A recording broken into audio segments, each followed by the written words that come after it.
One of the highlights of the Soane Museum is the Tivoli recess, a tiny space that Soane used as a showcase for contemporary sculpture.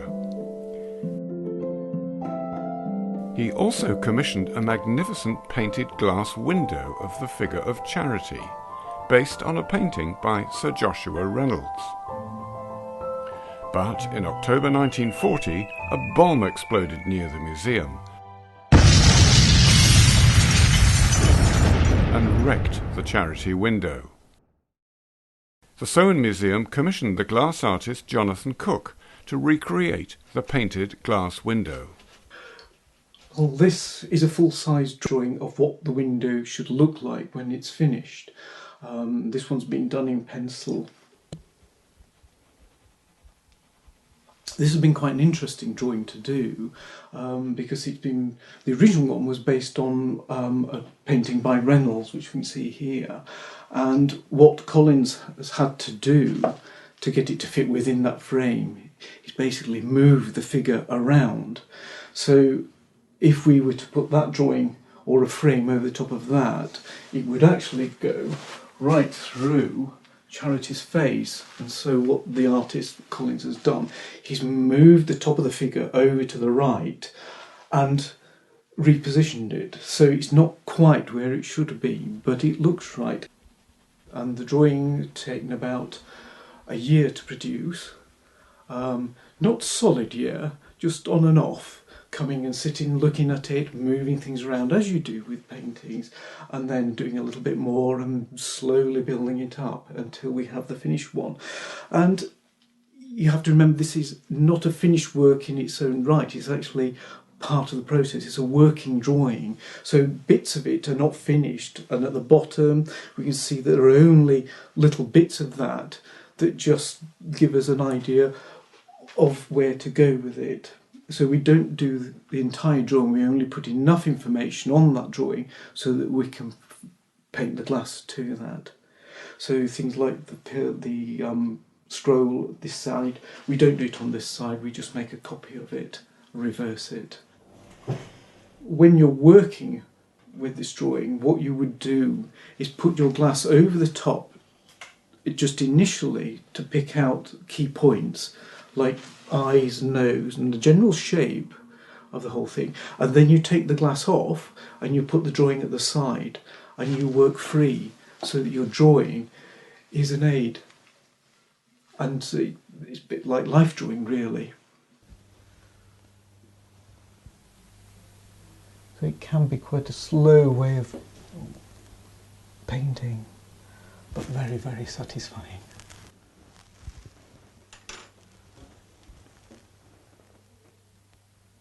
Sable hair, a bit like combing hair really. It softens it and gives you that very fine texture. It looks more like real hair.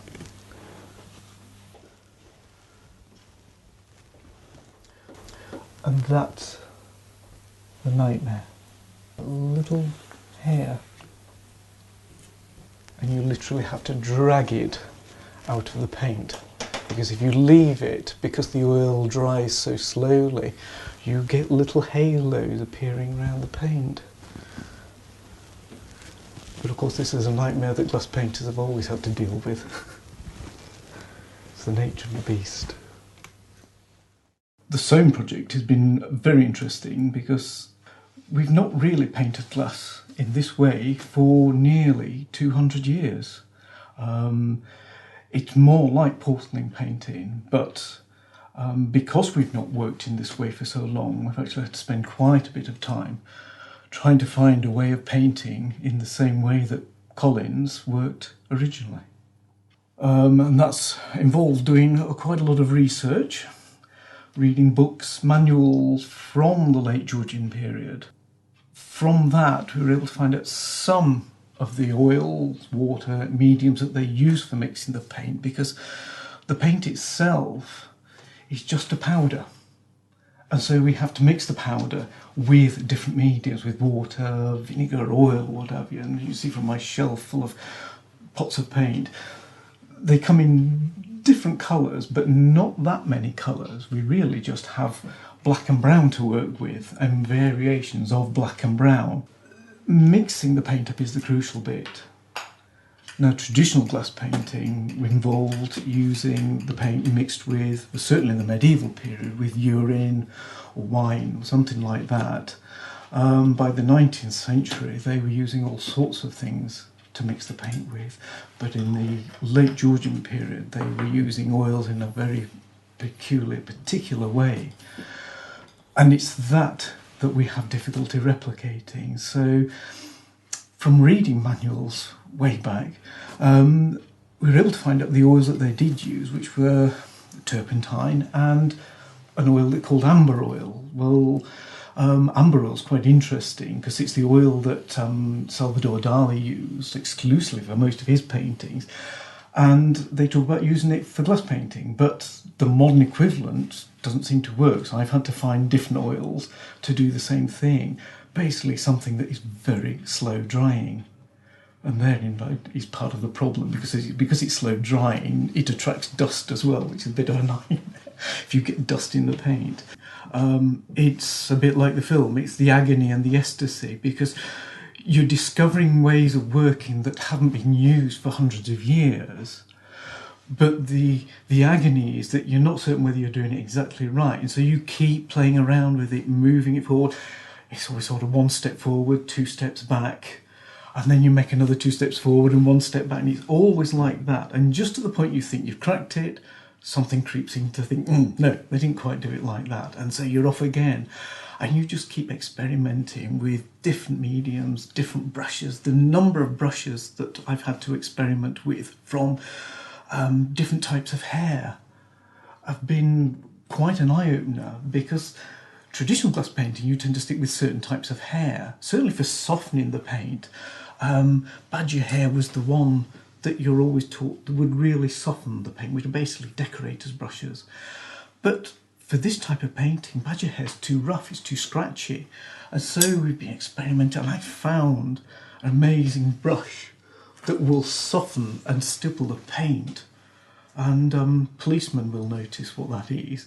It's actually a fingerprint brush that they use for dusting, for fingerprint. But for softening the paint and just gently stippling, it's perfect, and it's just squirrel hair.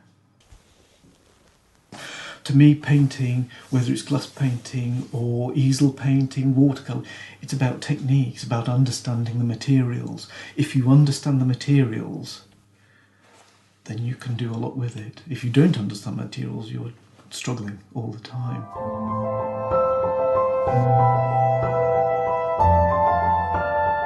Today, the recreated window, painstakingly made to echo the original in every possible way, sits resplendent in exactly the spot that Sir John Soane wished for it.